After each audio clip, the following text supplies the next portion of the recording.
The cool part about being a band director is you see them from, their inception to when they graduate and beyond. The goal will always remain the same, whether there's 10 people in the band or 100 people.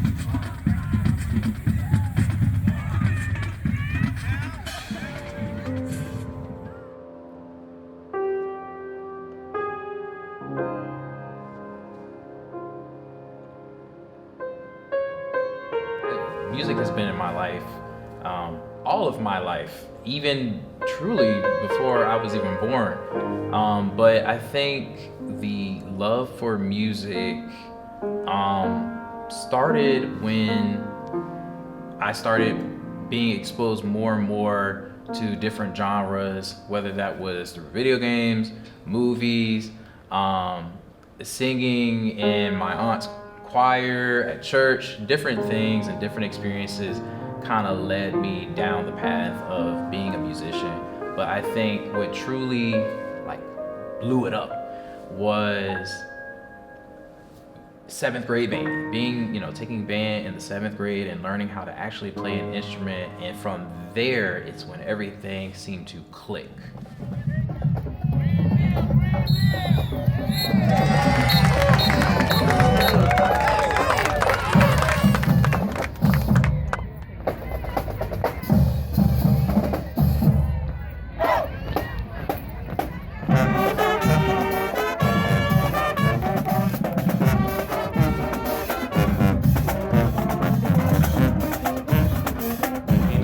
Did make us closer because he was my bigger brother, so he knew more stuff than me, and that gave me the chance to learn things a bit more quicker than people my age or in my class. So that made us a lot closer. He used to help me practice a lot. When I first started in the high school band, I wasn't the best. The band director actually wanted to switch what instrument I played, but I told her no because I wanted to play what I wanted to play. So my brother definitely helped me get better in like a 2-day span, and so that made me a lot better. It made us a lot closer, I would say. I am a saxophone player, and the way that came about is strange because I was in the 7th grade, and that first week of school, we were choosing instruments, and I had no clue what I wanted to choose. For me, I was like, okay, drums just seems like the easiest way to go. All the guys are playing drums, so I'm gonna play drums. And then I thought, well, maybe I'll play trombone because my dad played trombone and my uncle played trombone.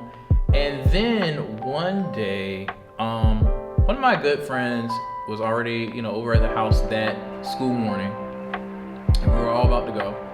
And he said, well, why don't you choose saxophone, from your days out in Portsmouth? I said, saxophone. And so back when I was, in elementary school out at Portsmouth, I had this music teacher who did 5th grade band. And while I was down there, she tried to figure out my instrument. And the thing is, she took my hand and she looked at it. And that's all she did. She looked at it and she said, saxophone. And as a 5th grader, I'm like, this is really strange. What is happening? And, she gave me a saxophone to hold, and it felt natural. And so that day in the 7th grade, I said, you know what? I'm going to choose saxophone. And that's what I went with. And I remember Miss Batten saying, you look like a saxophone player after I said that. And it's crazy because now everything has worked out in this kind of way. Being in a collegiate band is a whirlwind. I think that's the best word for it. Depending on where you go, every college is different, every program is different. I went to Bethune-Cookman University down in Daytona Beach, Florida, which is a historically black college. And there's a style that comes with that, and there's a work ethic that also comes with it.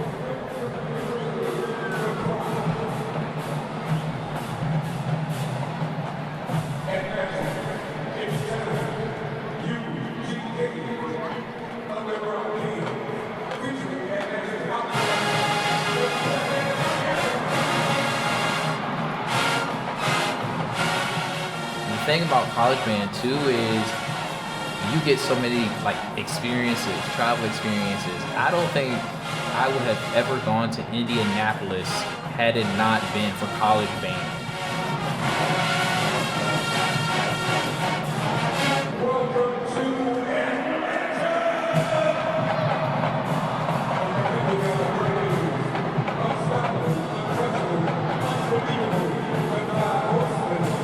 I think with a lot of experiences that I've gone through and so many who've come before me have gone through when it comes to this band thing, when it comes to being a musician, you know, a lot of it is generational, and I think a lot of it will continue to be generational.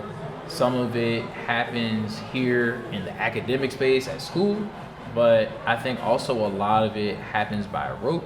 A lot of it happens in our churches, at our playgrounds, at our parks, and so on and so forth. Marching in band collegiately with my brother was a bit different from high school. Obviously, it's a lot larger. We went to Bethune-Cookman University, so that band has always been known to have large numbers. And being that we played different instruments, he played alto saxophone and I played the trumpet, so that's two different worlds in its own. And being in a big band, that kind of separated us. Like, we're close, but we're not close because I'm always with my section. He's always with his section. If we're at a game, obviously our instruments sit with our instruments.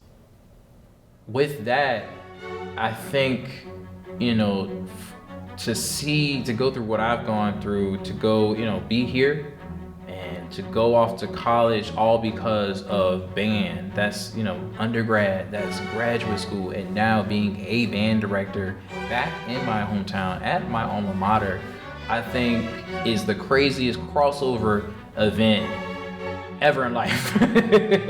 And I'm so happy to be here. I really am.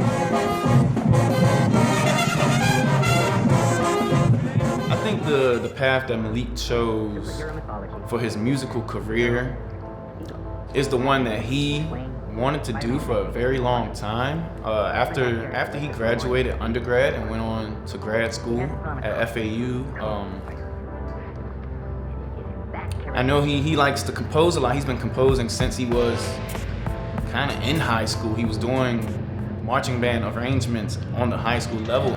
Written by student arranger on saxophone, Mr. Malik Turner. Great enough, our high school band directors allowed him to arrange for the band. We played multitudes of his arrangements, and to this day, I mean, he's the band director now. Of course, he arranges for the band. Through college, he was arranging for our high school band. So I feel like the path he chose, he loves to compose, he loves to arrange, he loves the students. So, you know, the music education part came into play.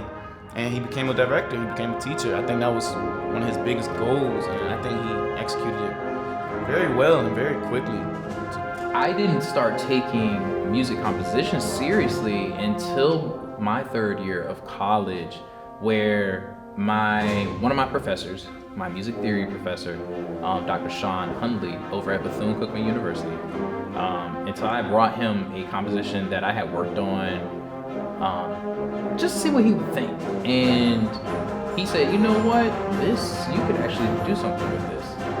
And we sat and we looked at some things, and I wrote my first piece for band officially, entitled Black Garb Myriad. And it was all influenced by video game music and film music. And from that point on, I was like, I think I want to get into this seriously. And that now influences, even now down to the way I teach music to this day. And I'm so grateful for that experience. You know, anytime when we close our practices, you know, after all is said and done, you know, we've shed a tear or we've laughed. Anytime we leave the band room, before we leave our band room here at Greensville County High School, we have something that we live by. And that phrase is something that a lot of people know about, but only those who enter this room and graduate from this room truly understand. And that is, if you fail to prepare, You prepare to fail.